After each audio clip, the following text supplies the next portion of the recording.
Hello friends, welcome to Salesforce Semantics video session 215. So basically in today's video, we will actually get to know about the coalesce function, what is that coalesce function about and how we can utilize it. There is some null values. So we understood how we can deal with the null values, how we can bring the null values forward for the dimension in Salesforce Semantics lens. Now we will understand like how that hyphen or dash which comes up, how that can be replaced by certain values if we want to. So we utilize this coalesce function, and other than that, we are also going to do a bit of practice. Okay, so we will start on this. Okay, so firstly, what we will do is we will go to the Analytics Studio. And let's say if I deal with this particular data set itself, that is the recipe account data set. Now over here, as you can see, like we have 1000 IS 8 records, that is fine. And now if I bring the industry over here, definitely I know I am able to see. Once again, I'm not able to see that. Okay, I think I made some changes. If you remember, last time I actually made some changes, right? Where I again enabled that because I wanted to show you something. So again, let me do one thing. So let me just enable that one. Okay, so I will just enable this one. Where is it? Include null values. Okay, and I will click on save once again. Refresh it just to check the particular settings is enabled. Yeah, cool. And now what I'm going to do is basically I will go to the, I will refresh the dataset, in which case it means we'll run the sync and the recipe. Okay, so we'll go to manage data flow. Here we'll go to connect.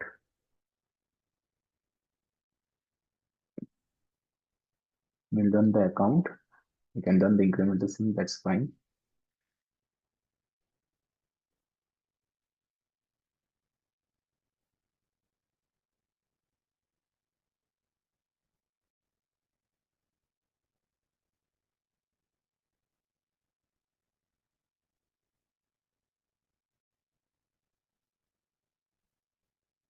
And then I will run this particular recipe. Okay, let's see. I'm running this recipe.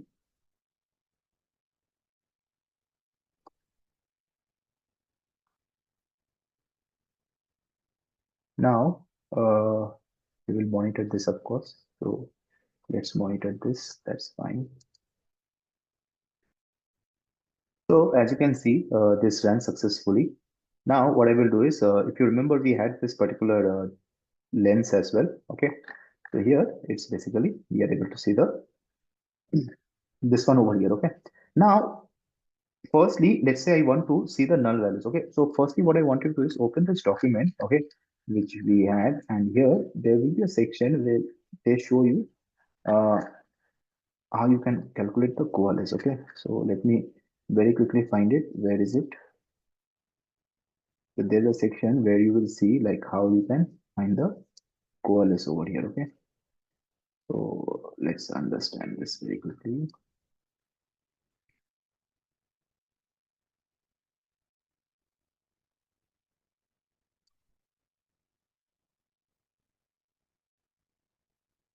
Yeah. So here is this section, replace null value with coalesce. Okay. So that's the thing about coalesce. We can see the coalesce on this one. So what does this coalesce means? It means to get the first non-null value from a list of parameters, or to see, or to replace nulls with a different value. With any kind of different value, we can replace it. Okay. There are various other functions of coalesce, but as of now, we will just try to understand the basic of it, which is to replace that particular null value with a certain value which we want to give. Okay. So what I'm going to do is here, what I will write is basically this q dot industry, I will write coalesce. Okay.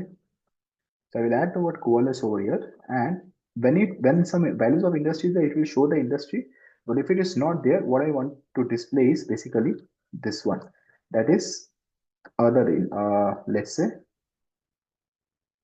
uh, I don't know how to call it, like null industries or none.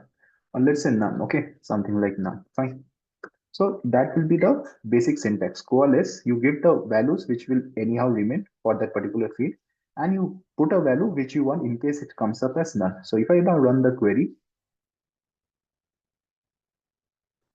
Okay, now if you see here, of course, this none is basically coming over here. Okay, so these are none values. Maybe I don't know, I can give something like instead of none.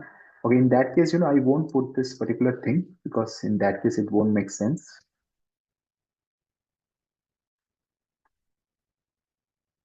So the none is coming right now, which is showing me as 6. Okay, so now if I go to my chart mode, here I'm able to see that the none is coming up at last. Okay, so that's the thing about this one. So whenever you want to replace that value by certain values instead of dash, you can utilize the coalesce function which I have used just now, and the definition is something which is written over here to get the first non-null value from a list of parameters. So either you can give certain values, like you can give industry or type, so that kind of field as well, but in my case I have just given a random value. Okay, we will understand later of this as we proceed ahead when we join two or more dataset, how we can utilize coalesce much more. Okay, but as of now, I think this is something you can remember. So always remember, coalesce is like you put in that particular field and you give that value in double quotes, okay, in SAQL mode, and that's how that value comes up. We can try for one more thing. So here, let me save it as uh, instead of null first, let me write it as industry SAQL. Okay, now I will do the same thing for type maybe. So here, what I'm going to do here again, as I think I will refresh this one.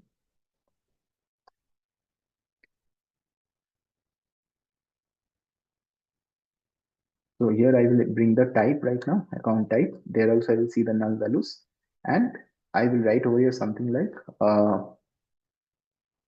no type. Okay, something like I want to give no type, for example. Okay, so again I will go to the SQL mode. I will just write over here in the terms of generate. I will just write coalesce, and here I will write in double quotes no type. Okay,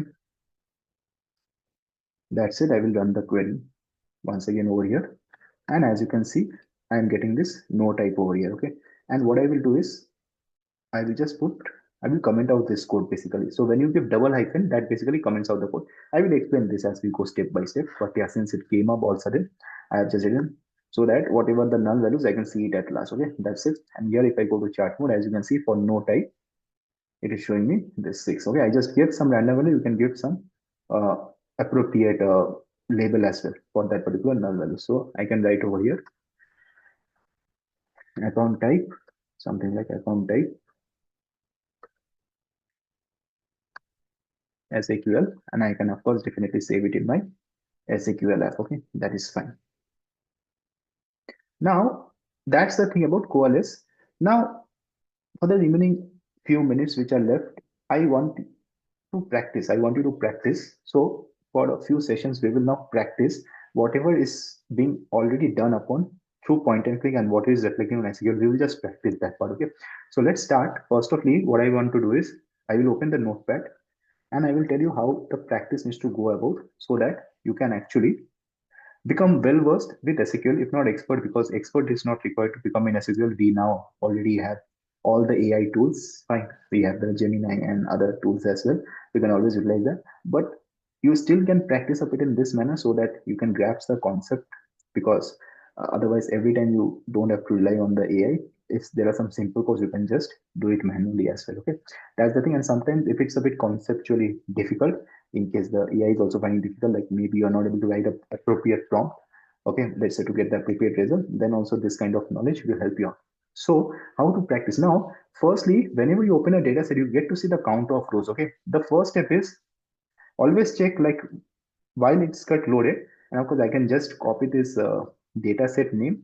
Fine, that's it. But otherwise, after that, you need to know like how to just generate the count of rows. So for example, if I just want to generate count of total count of records, okay, total count of account records. If I just want to do that, then how to go about it? Okay, so it's as simple like you just load it, you group it, and you just write the for each statement. And finally, you can avoid this last statement. That is fine. That is not needed because that is by default which comes up. Otherwise, you just have to remember this is the load. You group by all when there is no grouping, and finally you generate each one of them. Okay. So with that in mind, what I will do is basically, or what I can do is I will open the this particular data set or not needed. I will just close this and I will open it freshly. Right now, let me write that code myself. You will also do that. Fine. Whenever you just see the data set, don't see the SAQL code, just check it once and just try to write it on your own. And then we will cross check at last if things are matching or not. So to get the total count, of course, I know I have to write q equal to load q by, and in double quotation, I have to write the data set name. The data set name, of course, you can copy because that is something you don't want to memorize or remember. Then comes q equal to group, then comes the group, right? Q equal to q by all. So whenever we just want to show the count in the chart mode, and if there's no grouping, we actually group it by all. That's the concept. And finally, we write q equal to for each q generate. Okay. So q equal to load q by recipe account equal to for each q generate. Now, of course, I have to know the, I mean, here, basically, I just need to show the count. Okay. So I will write count of q, okay, as something like a. Fine. And finally, you write, you can, of course, give this step q equal to limit q by 2000. Okay, something like this. So I've written the first load. I know first statement is correct. Q equal to load q by this, q equal to group q by all. For each q generate count of q as a, and finally I'm limiting. Now what I can do is I can run this and I can check if it is matching or not. So I will just open this random data set, which is fine over here. And then I will once again open this particular data set and I will directly go to the SQL mode and I will just copy this whole thing which I have written. Okay. So this whole thing which I have written, I will just copy it over here. Fine. And now I will just run the query and see. Okay, as you can see, some mistake came up. That is very essential to know. What are the mistake? It is saying token q equal to q equal to load q by. Okay, there is some mistake in first line. We will check what it is. Okay, that's fine. So here it is written load. Okay, so you don't write load q by, you just write load. Okay, so that is one thing you need to remember. This is the way you rectify your mistakes. So you always know that, okay, in the first line of statement, you never write load q by. It's always load. So you load and give the proper dataset name. That's it. There's nothing like load q by. So q equal to load and you just give the dataset name. That's it. Okay. So yeah, with that being done, let me now run it. Now again, I see some issues. Here it is written after token q equal to limit q by 2000 something. Okay, you don't write by after this q. Okay, it will be only 2000. I just check it from the original thing how it is done. Okay, so I will run the query right now.